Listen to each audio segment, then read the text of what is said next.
Hello everyone. In this video, I'm gonna explain two advanced uses of filter function in which I will consider two practical examples using our dataset of students, their subjects, their obtained mark and the grade they have achieved. So we have already retrieved the data based on single criteria from this list. Now I'm gonna use multiple criterias. So my task is to fetch data of students based on their name and subject over here. So we have already created one drop down.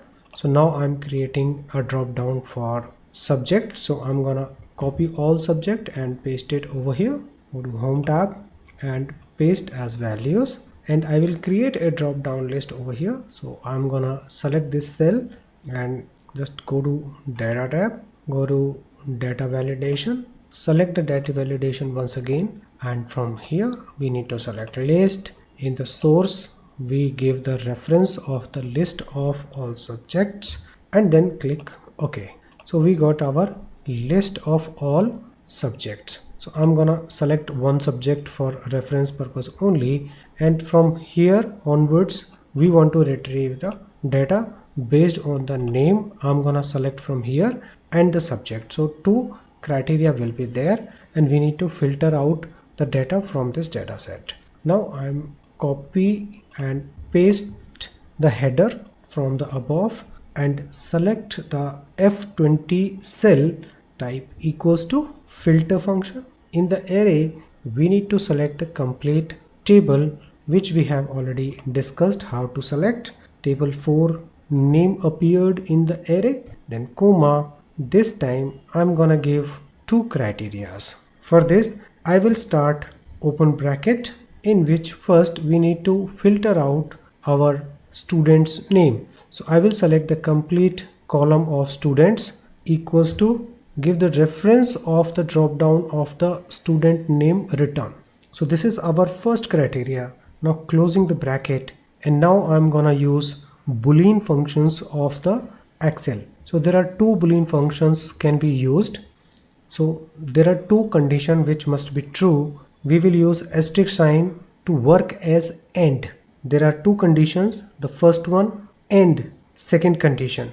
If both are matched, data get filtered. Now I'm gonna give second criteria range, which is subject. So I'm gonna select this data range. I will select the subject line, but before that I need to give bracket as well. So I will again select subject column equals to, and select the cell reference where we have created the drop down for subjects. So now I'm gonna explain once again how it's going to work. So first criteria, first we have given the table database as an array. So system know that from where they have to fetch the data. And now in the second include argument, we are telling to the system is that first you just go to table 4 column name, that must be equals to the value entered in the G2 cell, which is the name of the students and which we already created as a drop down. So we can select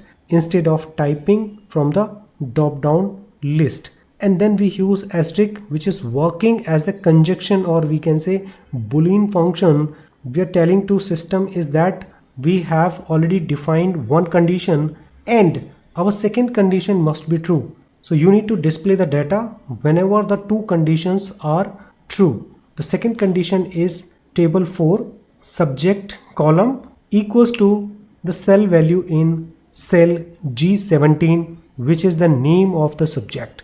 It is mathematics, and this also we have created as a drop down list.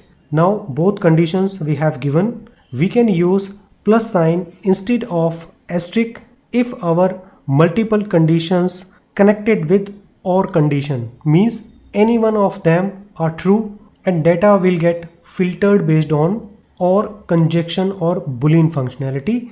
Okay, now I'm gonna enter comma, and you can enter if not found text in double quotation mark, close the bracket and just press enter. So here the student name is Sneha, subject is mathematics, 95 and grade A is coming over here. So data get filtered. You can use this functionality in another sheet, another workbook in the same system. So you can fetch the data from here and it is completely dynamic. Whenever we have more information, the result will update it automatically. Let me give you one example. So I will add more data like Sneha and it is mathematics, and I'm adding new number and the grade is D for just an example. And when I come over here, the data has been updated automatically. So this is how you can use multiple conditions using the filter functionality. Now moving our next example, in which I'm gonna give example of more than or less than, means comparison values. So I want to get the students list based on their marks obtained. Okay, so for this, first of all, I need a cell where I want to enter, let's say here I want to enter my marks, let's say 50. So I want students list having more than or equal to 50 marks. Then we will change the number in this cell and data will get filtered automatically based on this number. How to achieve this? I'm gonna demonstrate over here right now using the filter function. Select the cell equals to filter. In the array, you can give the table name, comma. So this time in the include argument, we need to select mark. Select the column of marks, and this time instead of equals to, I will give the symbol of greater than and equals to and give the reference of the cell over here, and comma NA in double quotation mark. If system will not able to find any values based on this criteria, NA will appear over here, and then press enter. So this is the list I'm getting, and now directly I'm going to enter 200, and we can see NA is coming because the maximum number a student can obtain is 100 and 200 is not available. And if I enter 60, sorry, I entered 60 over here, and these are the list students obtain 60 or more, then 70, then 80, and then 90, 95 and 100. So there is no students who got the 100 marks. So there is no student available in the data set who got the 100 marks. So this is how you can use the filter function. If you have any query, just let me know. I'll try my best to give the answer as soon as possible. Stay tuned to the next video in which we will take next dynamic function. Thank you.